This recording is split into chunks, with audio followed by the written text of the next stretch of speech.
하나님이 받으시는 기도. 시편 141편 1절에서 10절 말씀.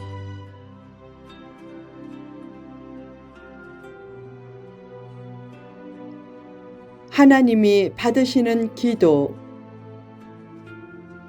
어느 날 신실하게 살았지만 사역의 열매가 없어 고민이 많았고 성경을 봐도 특별한 감동을 얻지 못했던 요한 웨슬레가 런던 시내의 올더스게이트 거리에서 있었던 모라비안 교도들의 집회에 참석했다.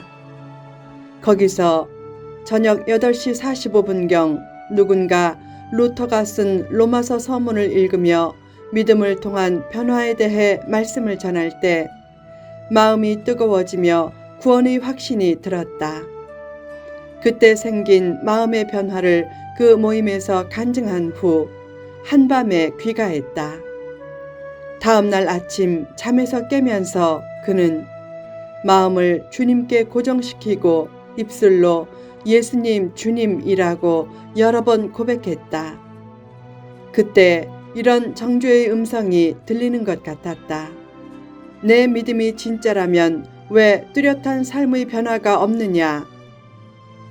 그때 웨슬레가 마음속으로 이렇게 대답했다. 뚜렷한 변화 여부는 잘 몰라도 내가 지금 하나님 안에서 놀라운 평화를 누리고 있다는 것만은 안다. 회심은 쉽게 얻는 체험이 아니다. 열정과 간절함이 있어야 한다. 웨슬레의 변화는 오랫동안 하나님을 간절하게 추구했던 삶의 열매였다. 그처럼 간절하게 하나님을 추구해야 회의도 겪고 절망도 겪으면서 점차 진리를 깨닫게 된다. 하나님의 뜻을 위해 자기 인생을 걸라. 간절함과 열정이 없으면 하나님의 마음을 얻지 못한다. 하나님을 간절히 추구하면 언젠가 놀라운 승리의 기회가 찾아온다. 달걀 안에서 병아리가 더 이상 머물러 있을 수 없어 알을 깨치고 나오려는 순간에 혼자 힘으로 껍질을 깨지 못할 때 어미닭이 밖에서 알을 쪼아준다. 그때 껍질이 깨지면서 새로운 생명이 나온다. 그처럼 어떤 기도 제목을 품고 간절히 하나님을 추구하며 기도하면 마침내 때가 되어 하나님께서 기도 응답을 품은 껍질을 깨뜨려 주시면서 새로운 역사가 나타난다. 다윗은 기도를 통해 그런 하나님의 역사를 많이 체험했다. 구약시대에 제사할 때 분향단의 연기가 하늘로 오르는 모습은 하나님께서 그 제사를 받으심을 뜻했다. 다윗이 자기 기도가 주의 앞에 분향함과 같이 되게 해달라고 한 것은 자기 기도가 하나님이 받으시는 기도가 되게 해달라는 고백이었다. 다윗의 기도처럼 하나님이 받으시는 기도가 되게 하려면 어떤 기도가 되어야 하는가? 1. 간절히 부르짖는 기도. 다윗은 긴박한 위기 상황에서 부르짖어 기도하면서 자기 기도에 귀를 기울여 달라고 했다. 환난과 시험이 닥칠 때 하나님의 선하신 뜻을 신뢰하고 이 일을 통해 하나님이 어떤 배움을 주실까? 라는 기대감을 가지고 간절히 기도하라. 병들었을 때도 이때 제가 어떻게 하나님께 영광을 돌릴까요? 라고 간절히 기도하면서 하나님께 나아가면 하나님이 어려움을 극복하는 과정을 통해 행복도 주시고 행복한 자신을 통해 하나님의 일도 이루시고 남도 행복하게 하실 것이다. 고난은 성도를 간절한 기도로 이끌어내는 유용한 통로다. 2. 입술을 지키는 기도. 사람은 고난 중에 불평과 악담이 나오고 말로 실수하기 쉽다. 그때 입술을 잘 지키게 해달라고 기도하라. 입술을 잘 지켜서 힘들 때도 선한 말과 믿음의 말을 하는 사람의 기도를 하나님께서 기쁘게 받아주신다. 잠언 13장 3절에 이런 말씀이 있다. 입을 지키는 자는 자기 생명을 보전하나 입술을 크게 벌리는 자에게는 멸망이 오느니라. 입은 사람을 살리고 성공하게도 하고 반대로 죽이고 실패하게도 하는 최첨단의 도구다. 하나님은 말씀으로 세상을 창조했다.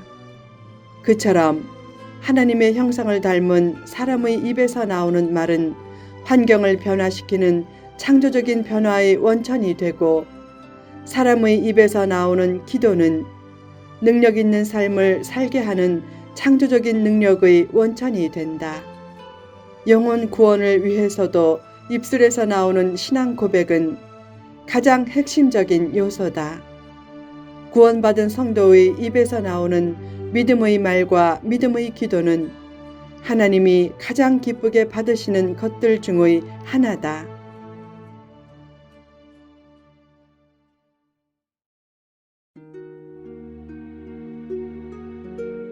3. 악을 멀리하는 기도. 다윗은 단순히 입술의 죄악뿐만 아니라 자신의 마음속에 숨겨진 악한 성향이 발동되지 않고 악인들의 악한 일에 휘말리지 않게 해달라고 기도했다. 악을 행하지 않으려면 악이 체질화되어 악한 영향을 미치는 사람과 어울리지 말고 그들이 제시하는 진수성찬을 먹지 말라. 즉, 악인이 제시하는 안락함과 즐거움과 화려함과 같은 달콤한 유혹을 거부할 줄 알라. 가장 비천한 사람과도 어울리되 나쁜 사람과는 어울리지 말라. 누가 나쁜 사람인가? 남을 쉽게 정죄하지 않는 겸손한 심령을 가지고 분별력을 구하면 하나님께서 나쁜 사람을 분별할 수 있는 지혜와 뚜렷한 증거를 보여주실 것이다. 나쁜 사람과 같이 있는 상황을 피할 수는 없어도 같이 어울려 다니는 친구는 되지 말라. 나쁜 친구는 과감히 멀리해야 하나님께서 가까이 해주시고 그의 기도도 기쁘게 받아주신다. 4. 의인을 위하는 기도. 악인은 멀리하되 의인의 책망은 은혜로 여기고 소중히 받아들이라. 다만 책망하는 사람이 선하거나 책임적이지 않고 좋은 평가도 못 받고 헌신과 겸손과 감사를 모르고 칭찬할 줄도 모른다면 그 책망에 크게 신경 쓰지 말라. 책망할 때는 책망하는 사람이 누구인가가 매우 중요하다. 책망하는 사람이 충성하고 헌신하고 감사하는 의인이라면 그 책망을 기쁘게 받아들이고 소중하게 받아들이라. 의인의 책망은 대적의 칭찬보다 훨씬 소중한 것이다. 더 나아가 의인을 위해 기도하라. 의인이 고통을 당하면 무슨 죄를 저질러서 그랬을까? 라는 의문을 가지지 말고 계속 말없이 중보 기도를 해주라. 의인을 존중하는 것은 의를 중시하는 것이다. 또한 의를 중시하는 것은 세상의 어떤 악과도 타협하지 않겠다는 의지를 나타내는 것이다. 고난 중에도 감사하며 의로운 길을 포기하지 않으면 하나님의 은혜를 입지만 잠시 편하겠다고 세상과 타협하면 반드시 후회한다.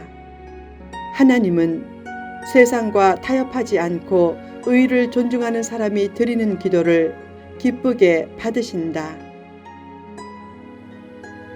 5. 믿고 의지하는 기도. 다윗은 악한 재판관들이 심판을 받고 바위에 던져져 죽었다고 고백했다. 그러면서 하나님께 피하는 자신을 빈궁하게 버려두지 말고 악인들의 올무와 함정에서 벗어나고 오히려 악인이 자기가 놓은 그물에 스스로 걸리게 해달라고 기도했다. 스스로 악인을 물리칠 수 없음을 인정하고 하나님을 믿고 의지하는 기도를 드린 것이다. 어떻게 초대교회 성도들이 고난을 이기고 승리할 수 있었는가? 하나님을 온전히 믿고 의지하며 기도했기 때문이다. 초대교회 성도들은 잔인하게 순교당했다. 십자가형, 화형, 태형, 굶주린 사자에 의한 죽임 등은 약한 편이었다.